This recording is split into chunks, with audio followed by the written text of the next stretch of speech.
Kom ons raak stil vir die seëngroet van die Here.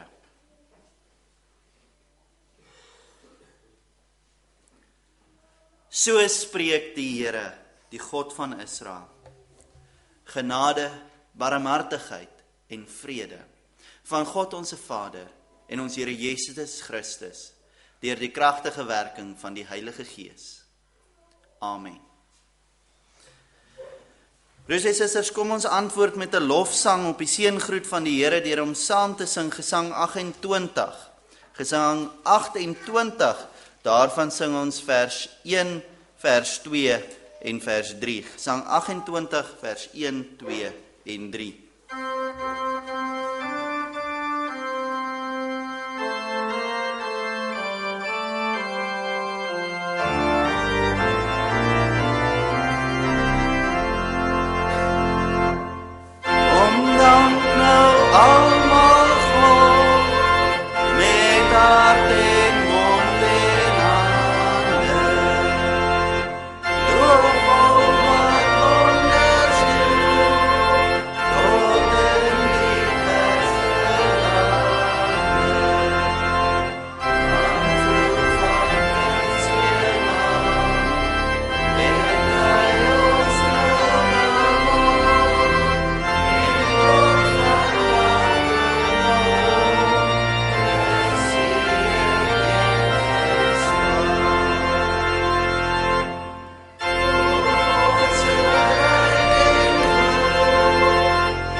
Broers en susters, u kan so lank in u gesangeboeke oopmaak by Psalm 130. Psalm 130 gaan ons vers 1, vers 2 en vers 4 sing, nadat ons na die wet van die Here geluister het, en dan kan u ook so lank oopmaak by Gesang 137, Gesang 137.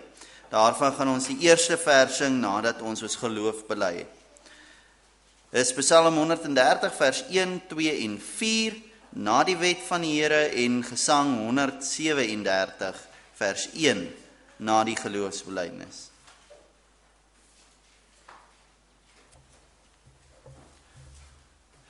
Broers en susters, kom ons luister dan nou met die nodige eerbied en ontzag na die wet van die Here, soos wat ons Here Jesus Christus dit vir ons opgesom het in Matteus 22 vanaf vers 34.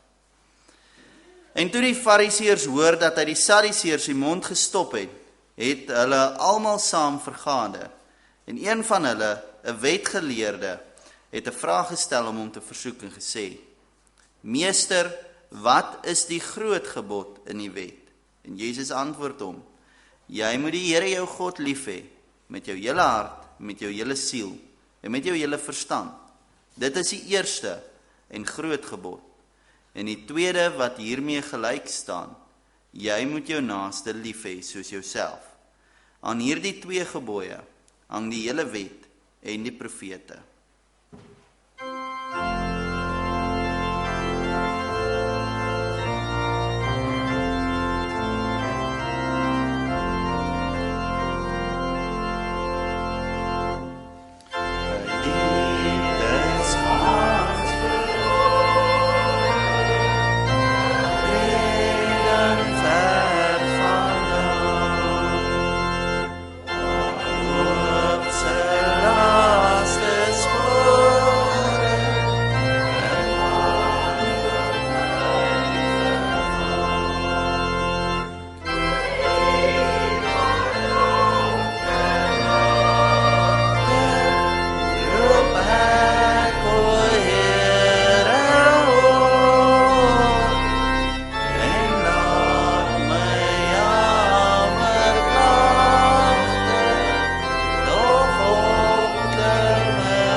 Broers en susters, as die Here al die sonde wou gadeslaan, sou nie een van ons staande voor die Here gebly het nie. Maar die woord van die Here leer ons dat hy wat sy sondes bely en dit laat staan, barmhartigheid sal vind. En daardie barmhartigheid is in Jesus Christus, wat vir jou sondes gesterf het en uit die dood uit opgestaan het. Maar hy wat sy oortredinge bedek en nie die Here wil voor die Here wil bely nie, sal self sy oortredinge moet dra en self moet probeer staande bly voor die Here. Dit staan vir ons geskryf in Spreuke 28 vers 13, daar staan: hy wat sy oortredinge bedek, sal nie voorspoedig wees nie, maar hy wat dit bely en laat staan, sal barmhartigheid vind. En deel van daardie barmhartigheid is dat ons geloof voor die Here kan bely en staande bly as vergeefde sondaars voor die Here. En kom ons bely dan ook so ons ongetwyfelde Christelike geloof, volgens die woorde van die 12 artikels, en elkeen wat dit glo, spreek die volgende woorde in sy of haar hart. Ek glo in God die Vader, die Almagtige, die skepper van die hemel en aarde, en in Jesus Christus, sy eniggebore Seun, ons Here, wat ontvang is van die Heilige Gees, gebore uit die maagd Maria, wat gelei het onder Pontius Pilatus, gekruisig, gestorwe en begrawe is, en ter helle neergedaal het, wat op die 3de dag opgestaan het uit die dood, opgevaar het na die hemel, en sit aan die regterhand van God, die Almagtige Vader, van waar hy sal kom om te oordeel die lewende en die dode. Ek glo in die Heilige Gees. Ek glo aan 'n heilige, algemene Christelike kerk, die gemeenskap van die heiliges, die vergifnis van sondes, die wederopstanding van die vlees en 'n ewige lewe. Amen.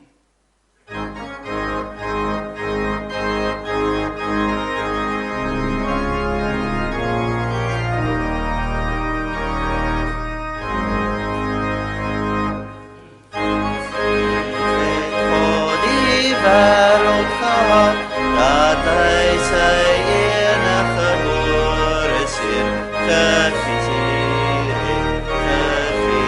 het, sodat elkeen wat in hom glo, nie verlore mag gaan nie, maar die ewige lewe sal hê.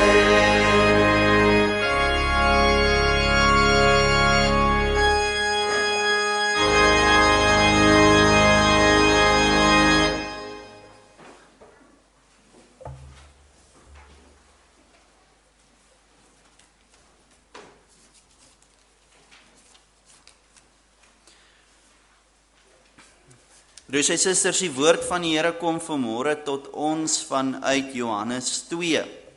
Johannes 2 gaan ons saam lees vanaf die 1ste tot die 12de vers. Die teksverse vanmôre is vers 5 en vers 10. Ons saam lees in Johannes 2 vanaf vers 1 tot vers 12 met die teksverse vers 5 en vers 10.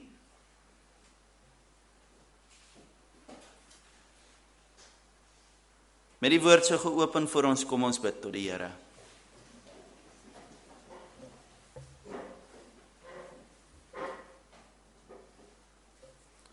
Ewige God, almagtige Vader, U wat groot en heilig is, U wat die wêreld geskape het, maar dit nie net aan homself oorgelaat het nie. Toe die wêreld geval het, weer verlossing en hernuwing gebring het in Jesus Christus. En nadat U dit gedoen het, onsself ook nie verder gelaat het nie, maar U Heilige Gees gegee het, om ons te lei in die waarheid. Wees dan ook so vanoggend met ons, dat U deur U Gees ons sal lei in die waarheid. Dat U evangelie in ons harte sal weer klink, dat U woord daar sal wees, en dat geen menslike swakheid of valsheid in ons harte sal kleef nie, maar dat alleenlik U suiwere en onvervalste woord daar sal wees. Dat U ons heel eerste prioriteit sal wees. en dat niks anders vir ons belangriker as U sal wees. Want U het ons belangriker geag as U eie lewe. En so het U in die vorm van Jesus Christus vir ons gesterf en opgestaan om ons weer nuut te maak. Lei ons as U getuies dat ons U woord sal verkondig waar ons ook al mag heen gaan. Ons wil U vra dat U ons die krag sal gee om U evangelie uit te dra. Dat ons ook vanmôre sal weet dat U woord ons leer dat die wonderwerke wat U gedoen het, nie die klein wonderwerke waarvan ons in die begin van die evangelies lees nie, maar die groot wonderwerk van Golgotha. Dat U ons, wat nietig en swak is, en verlore was, dat U ons ook deur U liefde en U gees nuut gemaak het, dat ons U waarheid kan aanhang, en deur U gees gelyk kan word. Ons bid dit alles, nie omdat ons dit verdien nie, maar alleenlik in die naam van Jesus Christus. Amen. Kom ons lees saam in die woord van die Here in Johannes 2, vanaf die eerste vers 1. En op die derde dag was daar 'n bruilof te Kana in Galilea, en die moeder van Jesus was daar. En Jesus en sy disippels was ook na die bruilof genooi. En toe daar wyn kom, sê die moeder van Jesus vir hom, hulle het geen wyn nie. Jesus sê vir haar, vrou, wat het ek met u te doen? My uur het nog nie gekom nie. Sy moeder sê vir die dienaars, net wat hy vir julle sê, moet julle doen. En daar het volgens die reinigingsgebruike van die Jode 6 klipkanne gestaan, wat elkeen 2 of 3 ankers hou. Jesus sê vir hulle, maak die kanne vol water. En hulle het hul tot bo toe vol gemaak. En hy sê aan hulle, skep nou uit en bring dit vir die hoofdienaar. En hulle het dit gebring.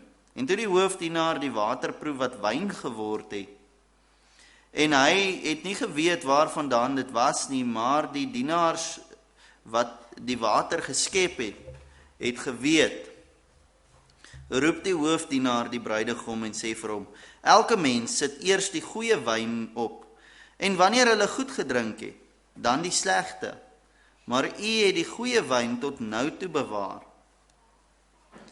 Hierdie eerste een van sy tekens het Jesus te Kana in Galilea gedoen. En hy het sy heerlikheid geopenbaar en sy disippels het in hom geglo. Daarna het hy na Kapernaum afgegaan, hy en sy moeder en sy broers en sy disippels. En hulle het daar nie baie dae gebly nie. Tot sover. Ek lees weer vir ons die teksverse vers 5 en vers 10. Vers 5. Sy moeder sê vir die dienaars, net wat hy vir julle sê, moet julle doen. Vers 10.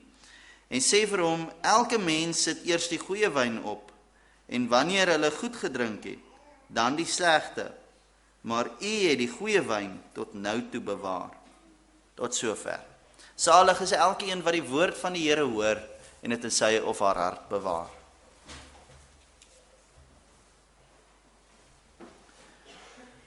Broers en susters, daar was eendag 'n ou vrou gewees, wat besef het dat haar tyd op die aarde min raak, en sy gaan toe eendag na haar dominee toe, en sê vir hom, dat as sy die dag eendag sterf, wil sy graag met 'n vurk in haar hand begrawe word. Nou die dominee was bietjie die water geslaan, maar hy vra toe nou maar versigtig vir haar, nou hoekom wil sy hê? Hoekom wil sy so 'n ding hê? En sy sê toe vir die dominee, as jy by 'n ordentlike ete kom, een van daardie wat baie vurke en messe het, en jy sit aan die tafel voor en jy smil jouself baie lekker aan die voorgereg, en jy kyk om jou bord en daar lê nog 'n vurk en 'n mes, dan weet jy, hierdie is maar nog net 'n voorgereg. Daar kom nog iets beters. En as jy die volgende gereg kry, en jy eet, en jy sien daar so lê nog 'n mes en 'n vurk, nadat jy die vorige mes en vurk gebruik het, dan weet jy, hierdie is nog steeds nie die beste nie, daar kom nog beter. En so het die tannie vir die dominee gesê, ek wil, wanneer ek sterf, een laaste getuienis vir die mense lewer. Daarom wil ek graag hê, daar moet 'n vurk in my hand wees, sodat wanneer die mense vra, hoekom ek 'n vurk in my hand het, dat dominee vir hulle kan sê, want ek glo, of ek weet, die beste kom nog.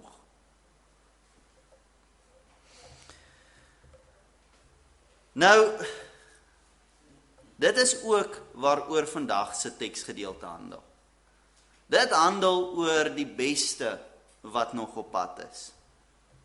Maar kom ons kyk eers na die agtergrond van hierdie gebeurtenis, sodat ons beter kan verstaan wat daar die beste is, waarna hierdie gedeelte, hierdie wonderwerk wat in Kana gebeur het, vir ons heenwys, sodat ons beter kan verstaan wat die Here vir ons wil sê. Nou, in hierdie teks wat ons gelees het, word Jesus na 'n bruilof genooi, in die streek Galilea, in 'n klein dorpie in Kana, of die dorpie is Kana. Nou, ons sien in hierdie gedeelte dat Jesus se ma baie betrokke is by die reëlings van hierdie bruilof. Maria is baie betrokke, en dit wil vir ons sê dat die bruid en die bruidegom is, een van hulle is heel waarskynlik familie van Jesus. Daarom is sy ma so baie betrokke.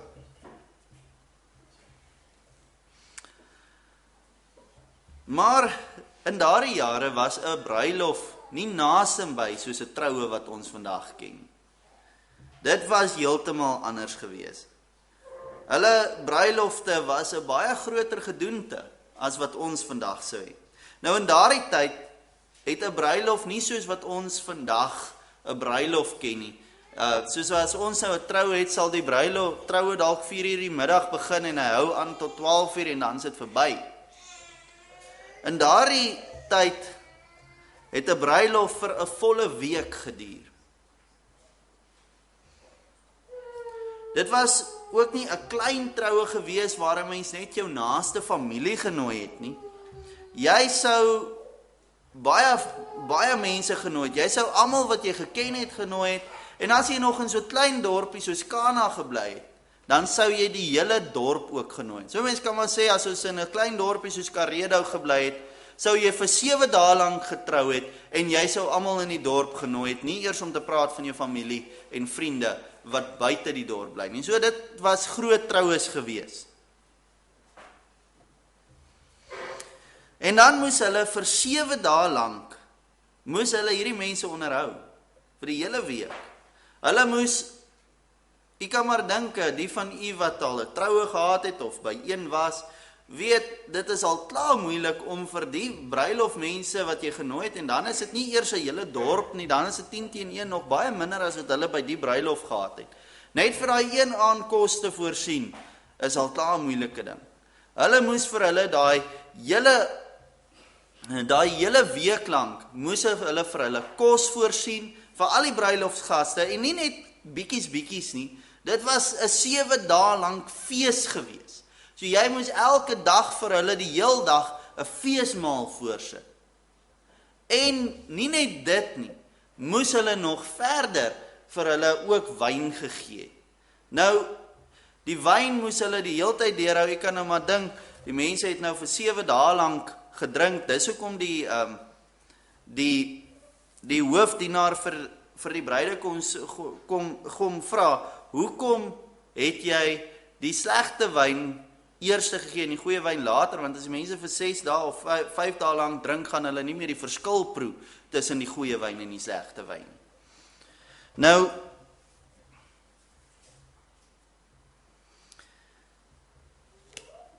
so, en moet ook nie dink dat wanneer die uitnodigings uitgegaan het vir hierdie bruilof, dat dit soos in vandag se tyd net die helfte van die mense wat uitgenooi is, die bruilofsmaal of die uitnodiging aanvaar het nie. Daai tyd was dit gesien as die slegste belediging wat jy 'n egpaar kan toedien, was om hulle uitnodiging na hulle troue toe te weier. Want dan sou jy gesê het, jy erken nie hulle uitnodiging, jy erken nie hulle troue nie, en dit sou gesien het as 'n groot belediging. En jy het 'n kans gehad om vir 7 dae lank fees te vier. So hierdie troue was vir 7 dae lank gepak gewees van die gaste. En dan is daar nog 'n ander stukkie wat 'n mens ook mooi moet verstaan, dat ons beter kan verstaan hoekom Maria so skielik bekommerd geraak het dat die wyn klaar geraak het. Ons kan ons nou dink die wyn is klaar, hulle kan ons nou maar water drink vir die res van die paar dae wat oorbly. Hulle kos is daarom nie klaar nie. Maar in daardie tyd het dinge baie anders gewerk. As jy 'n bruilof gereël het, kon jy voor die wet skuldig gestaan het as jy dinge nie reg gedoen het. Jy kon letterlik voor die hof gedaag gewees het as jy 'n bruilof gereël het en die kos het klaar geraak. Hulle het 'n wet gehad, 'n gasvryheidswet. Jy kon aangekla geword het teenoor die wet van gasvryheid as jy vir die volle duur van die bruilof nie genoeg kos of genoeg wyn vir jou mense gehad nie. So as die wyn in die middel van die bruilof opgeraak het, kon dit hierdie huwelikspaartjie se wittebrood bietjie skade gedoen het. As hulle nou daarvoor die oudstes van die dorp gedaag sou word, omdat hulle aangekla word dat hulle ongasvry was teenoor die mense. Want jy sien, nie net was dit as baie sleg gesien as iemand 'n uitnodiging weier nie, so was dit net soos wat dit was dit ook gesien as baie sleg wanneer iemand nie genoeg voorbereiding vir sy troue getref het nie. So op hierdie stadium van die bruilof is die bruidegom eintlik in die moeilikheid, want dit was sy taak gewees om die wyn te reël. So hy sou die een gewees het wat aangekla word, omdat hy nie die goed genoeg reëlings getref het nie. En so kom Maria na Jesus toe met hierdie probleem. Hierdie arme bruilof, wat 10-1 familie van hom was, gaan aangekla word, dat hy nie gasvry was nie, as Jesus nie iets doen nie. Dan, daarom sê Jesus soos wat ons die verhaal ken vir die dienaars, hulle moet die klipkanne vol water maak, en so verander Jesus die wyn wonderbaarlik in water, of die water wonderbaarlik in wyn. Nou hierdie was die eerste van 'n hele reeks wonderwerke wat Jesus in sy tyd op aarde gedoen het. Maar in elkeen van hierdie wonderwerke wat Jesus gedoen het, het Jesus 'n gedeelte of selfs sy hele bediening openbaar. So ons het ietsie van Jesus se bediening, die doel wat hy kom doen het, dien het op aarde, het ons in sy wonderwerke gesien. Met hierdie ene sien ons eintlik sy hoofdoel. Wat is die doel van Jesus se koms? Met hierdie dat hy water in wyn verander, stel hy vir ons iets van 'n bruilofsmaaltyd voor. Nou, laas Sondag het ons nagmaal gehad en ons het ook met daardie nagmaal het ons ook 'n gedeelte daarvan gesien. En as 'n mens aan hierdie water en wyn dink 'n mens baie maklik ook aan die nagmaal. En so wys hierdie gedeelte na die nagmaal. Maar dit wys na veel meer as net die nagmaal. Die water in wyn wys eintlik na iets groots in Jesus se bediening. Dit wys eintlik na die doel van die hele evangelie. Want jy sien, die seremoniemeester van daardie bruilof of die hoofdienaar het reg gesê dat die beste wyn die beste wyn is, en vir die bruidegom gevra het waarom het hy dit tot laaste gelos. En dit gee ons amper 'n idee van Jesus se bruilof wat vir ons wys dat 'n mens ook eintlik vra, maar waarom los hy die laaste tot die beste vir laaste? Want hierdie wonderwerk wat hier gebeur is 'n wonderbaarlike een, en dit is een van die eerstes van hulle wat hulle van Jesus sien. Om water in wyn te verander is nie sommer iets nie. Dit is iets wat geen mens kan doen nie. Daar is nie 'n manier hoe 'n mens wyn kan aanmaak as jy water het nie. Jy moet die hele proses deurgaan om wyn te maak vanuit druiwe, en dan moet dit gegis word, en dan moet die alkohol ontwikkel en al sulke goed. Dit is 'n tydsame proses. Daar is geen mens wat water kan vat en dit onmiddellik wyn maak.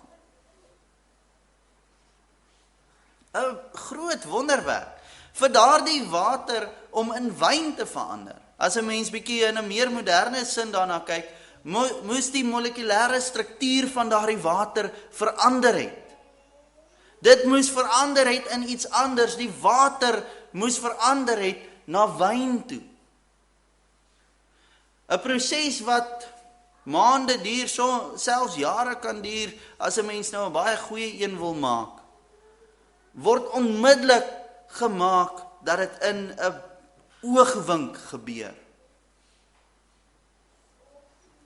Dit is 'n groot wonderwerk as 'n mens nog nooit wonderwerke gesien het nie.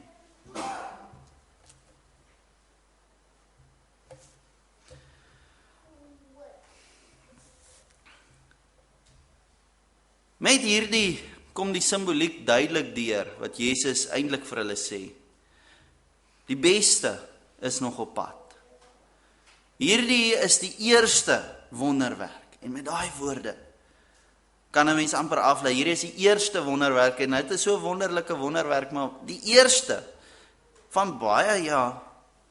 Maar dit is beslis nog nie die beste nie. Die beste van al die wonderwerke is op pad. En hierdie wonderwerk, die simboliek van hierdie wonderwerk, roep uit na daardie wonderwerk. Dit wat verander word na iets anders toe.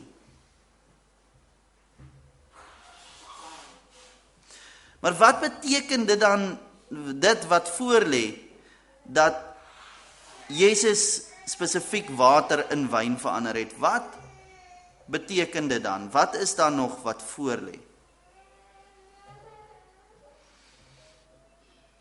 Nou, dit is eenvoudig. Soos wat dit onmoontlik is om sommer maar net water in wyn te verander, so het Jesus na die aarde toe gekom om juis die onmoontlike te doen. En wat is daardie onmoontlike?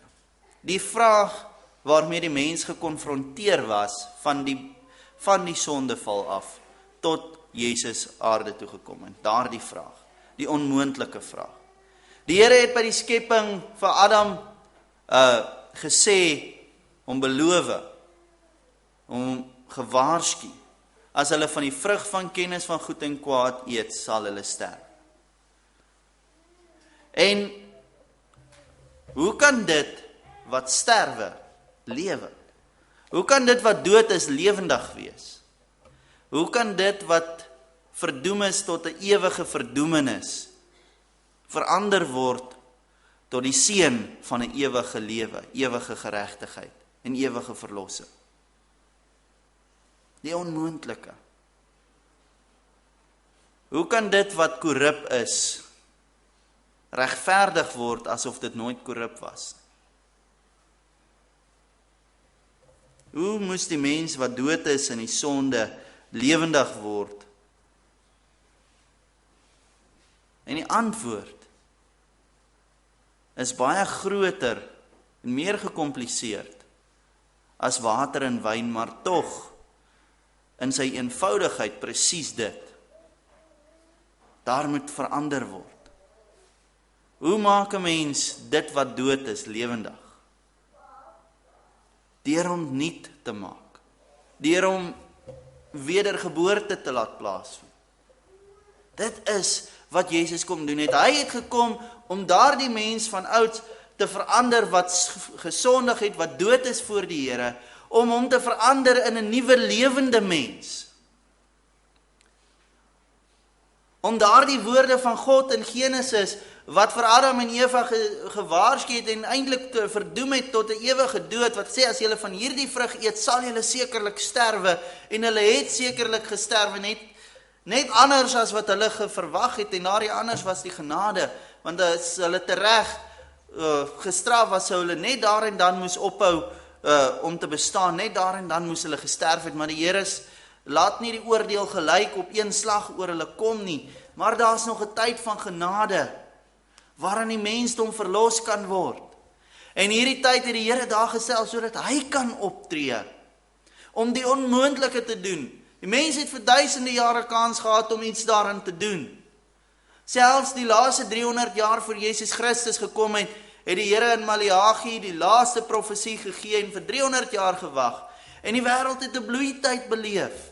Die kuns en wetenskap en tale het eers in ons tyd weer so 'n groei beleef, soos wat dit in die 300 jaar voor Jesus Christus gehad het.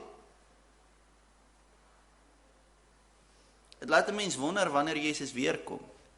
As 'n mens besef, 300 jaar voor Jesus se eerste koms, gee die Here die mens kans en die Here laat hom kuns en wetenskap en tale en alle forme van die mens groei. En daarmee kan hulle niks doen om die mens te verander nie. Die mens word die wetenskap en alles daai tyd gegee om water in wyn te verander en hulle kan nie. Daarmee verwys ek nou na dat hulle die dooie mens kon, voordat sy finale dood oor hom kom, uit dit uit kan haal en bestem vir die lewe. Die mens kan nie. Hulle mediese het ook daai tyd 'n bloeitydperk beleef. In die antieke geskrifte word daar verwys na skepe wat gebou is daai tyd, of 'n spesifieke skip wat gebou is, wat vandag so groot is soos 'n moderne vliegdekskip. Daar is kopbene oopgegrawe waarop breinchirurgie gedoen is. Nog steeds kon die mens nie homself red uit die dood nie. Maar so kom die Here Jesus 300 jaar later na Maleagi. En hy kom en hy verander water in wyn. En hy kom en hy gee sy lewe aan die kruis, sonder dat hy 'n sondaar is. Hy neem al die wêreld se sondes op hom, die rede vir die dood van daai vrug wat Adam en Eva geëet het, Kain en Abel, en elke sonde wat gepleeg is tot aan die einde van die wêreld, kom en hy neem op hom. En hy sterf aan die kruis. En daai sonde sterf saam met hom. Hulle sterf, dit wat veronderstel was om met die mens te gebeur, sterf daardie sondes aan die kruis. En toe hy uit die dood uit opstaan, toe is nou die oomblik wat 'n mens kan sê, wat hy die water in wyn verander het. Wat hy die dooie mens in 'n lewendige wese verander het, wat God verheerlik. Want toe hy uit die dood uit opstaan, oorwin hy die dood, hy vernietig. 'n Mens kan sê, hy bepaal 'n einde aan die koninkryk van die doderyk. Hy oorwin dit. Die duiwel, alles oorwin hy. En so bring hy 'n nuwe era in. Wat ons nie meer die water is nie, maar nou die wyn. Dat ons nie meer die ou dooie lewende wese of dooie wesens is nie, maar nou lewendig in Jesus Christus. En so beeld die wonderwerk by Kana perfek uit wat Jesus kom doen het. In eenvoud. Hy beeld dit uit. Maar dis nog nie die volle boodskap van Jesus se wonderwerk nie. Die beste is nog op pad. As u dink, dis wonderbaarlik dat Jesus Christus vir u sondes aan die kruis gesterf het. As u dink, dis wonderbaarlik dat Jesus water in wyn verander het, dat Jesus die wêreld verander het, dat Jesus selfs die wêreld geleentheid gegee het om te probeer om homself te verlos en die wêreld kon dit nie doen nie. As u dink, dit is wonderbaar. Wag tot u sien wat kom. Vir die afgelope 300 jaar is die wêreld weer in 'n bloeityd. Dit het die wêreld byna 2000 jaar gevat om weer so 'n bloeityd te ervaar soos in die 300 jaar voor Jesus Christus gekom het. Byna 2000 jaar.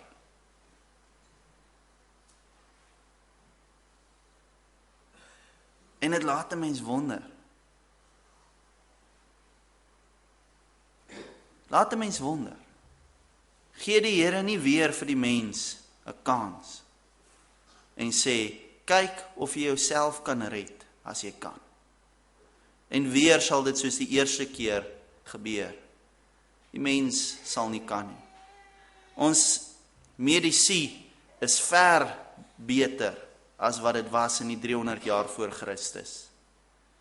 Tog kan dit nie 'n mens uit die dood uit red nie. Kan nie die dood verander nie. Ons wetenskap is ver bevorderd. Tog is daar geen geneesmiddel vir die dood nie. Kommunikasie is iets wat 'n mens nie eens kan beskryf nie.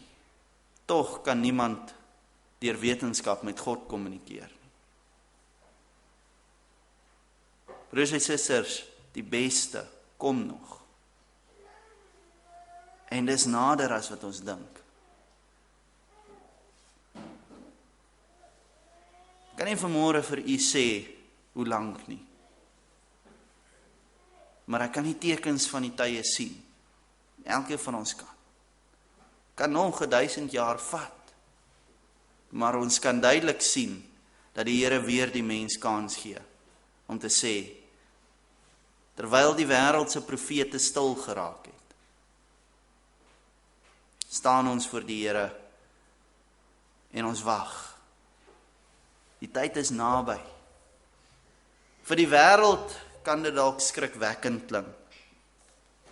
Maar vanoggend kom die bemoediging vir u. Maak nie saak hoe goed of hoe lekker of hoe sleg u lewe is nie. Die beste is nog op pad. Dis wat ons vanmôre hier doen. Ons kom nie net hier om verveel te word of om lank te sit in die kerk of om een of ander iets te hoor nie, of ons kom nie net hiernatoe omdat ons moet nie. Ons kom hiernatoe om te hoor dat die Here vir ons sê, die beste is op pad. En vandag sê die Here dit vir u.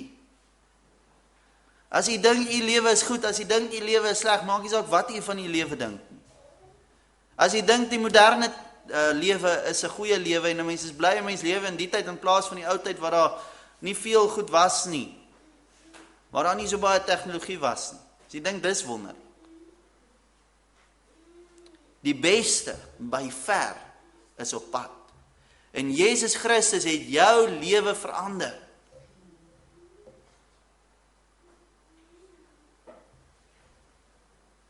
Hy het jou lewe verander deur om sy bloed verlossing te maak. Deur om jou lewe te verander, maak hy jou 'n nuwe mens, 'n nuutgebore mens, sodat u sy evangelie kan uitleef. U wat dood is, maak hy lewendig. Amen. Kom ons bid saam.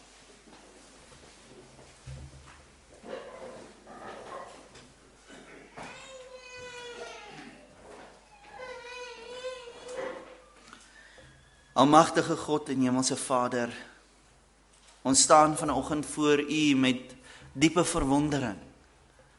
Dat ons besef dat U koms is naby. Dat Jesus Christus se wederkoms op hande is. Maar dat ons ook weet dat dit waarvoor ons wag is nie die slegte wyn wat 'n bruidegom bære vir wanneer die bruilofsgaste reeds dronk is nie.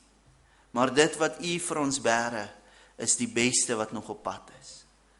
Dankie dat ons in U evangelie daardie wonderlike boodskap kan hoor. Dankie dat die wonderwerk van Jesus Christus in Kana net die begin was. En dat die doel was om vir ons verlossing te bewerk. En die grootste wonderwerk ooit sedert die skepping Jesus Christus se opstanding was. Ons dank U vir al die genade wat U vir ons gegee het. Ons bid dit alles nie omdat ons dit verdien nie, maar alleenlik in die naam van Jesus Christus. Amen. Broers en susters, kom ons antwoord op die woord van die Here deur om saam te sing, Gesang 94. Gesang 94 sing ons vers 1, 2 en 3 tot eer van die Here. Gesang 94 vers 1, 2 en 3.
Geliefdes in ons Here Jesus Christus, ontvang die seën van die Here en gaan in sy vrede.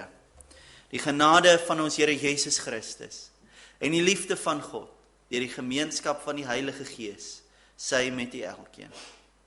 Amen.